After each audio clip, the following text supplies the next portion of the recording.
everyone, and welcome into the first of our 2021 Miami football season preview position breakdowns as the Redhawks entered camp in August, early August, and as they go through camp, we're going to break down the positions. I'm Steve Baker, head coach Chuck Martin joins us, and Coach, we'll talk more about camp as we go on. We'll do some different camp reports and talk about the specifics, but let's break down this team and go by position. We'll start with the offensive line because obviously the big names that you lost there, people look how you feel, how you replace Tommy Doyle, how you replace Danny Godlewski. And the fact of the matter is, as you look at the roster, there's like 18, 19 guys in the room, and more than half of them have just some great game experience. Yeah, no, we definitely have a as deep a group as we had. Obviously, he was the guy that got drafted in the first round and a guy that's a four-year starter in Danny.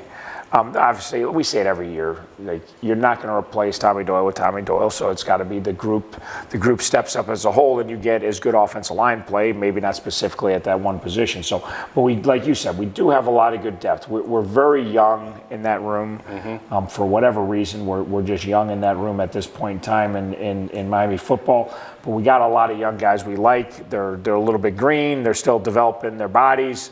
They're still developing their mind for the game. But there's a lot of possibles, and there's a lot of guys that can contribute up there. And there's a lot of guys that will be listed as sophomores, redshirt sophomore, or redshirt freshmen that have experience just because of what we went through with COVID and the extra year. But, I mean, guys like, just in no particular order, Caleb Schaefer, Bennett Clark, Rusty Feth, Pete Nank, David Redding, all have really good experience there for you and are going to probably be up in the front there for you. Yeah, and there's a number of guys. Obviously, Caleb and Rusty have started for multiple years, but there's, Andrew Clark started and David Redding started and a lot of Pete Nank has started and a lot of other ones have played in games. So again, there's more. If you raise your hand in the O-line room, who started a game at Miami, you got more than five guys. So we got technically more than five returning stars. Sure. So, but we're young, we're less experienced there. We think we have a lot of depth. We think we have a lot of young, raw athleticism, size. We're excited about Coach Patton. Kind of a good time to come in with a young group. As more, you got a new coach there, you got a younger group. They can kind of grow into this thing together as opposed to, hey, maybe a more established group. So the timing was really good. A lot of those guys, had just gotten here in the last year or so. And so we had a really good spring up front. But we know that's, offense that time, but like 2019, go back and watch the MAC championship game in 2019, besides Luke Mayock, every single running back, tight end, and receiver and quarterback, and every backup is back. Exactly.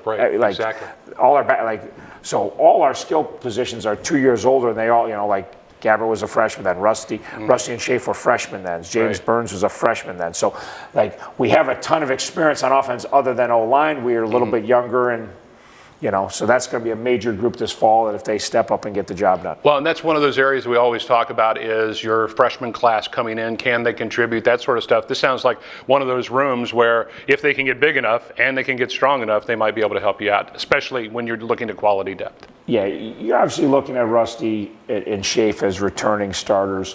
Bennett started early last year before he dinged up his shoulder. You're talking about Sam Vaughn. You're talking about Reed Holsky. You're talking about David Redding, you're talking about Pete Nank, you're talking about Andrew Todd, all older, experienced guys that are all going to be fighting for starting jobs, and if not, they're going to be in the mix. They're going to play. Colby Borders came here in January, had a really good spring. He has the size already, 6'6", 300 plus. Yeah. He has the athleticism. He's building his strength, and he's certainly building his experience level of actually how to block the Cam Butlers and the Dom Robinsons and the Lonnie Phelps and the Ben Kimpers was. So he had a very nice spring as a high school second-year senior trying to block those guys for 15 days. It was a welcome to college football. But he's a kid we think, starting backup, he's going to be in the mix from day one. He did enough really nice things this spring, and like you said, he has the size already that you're looking for. We're not waiting for a year or two of development, and he has some natural strength to him that he can build off of. So it's going to be a great competition. There's going to be a lot of people, if you say who you plan on being a starter, there's probably 10, 12 kids that are planning on starting for this fall. It'll all shake out on the field like it always does. But in turn, that'll create really nice depth for us. Yeah, I agree. Talking with head coach Chuck Martin, it all starts inside the trenches.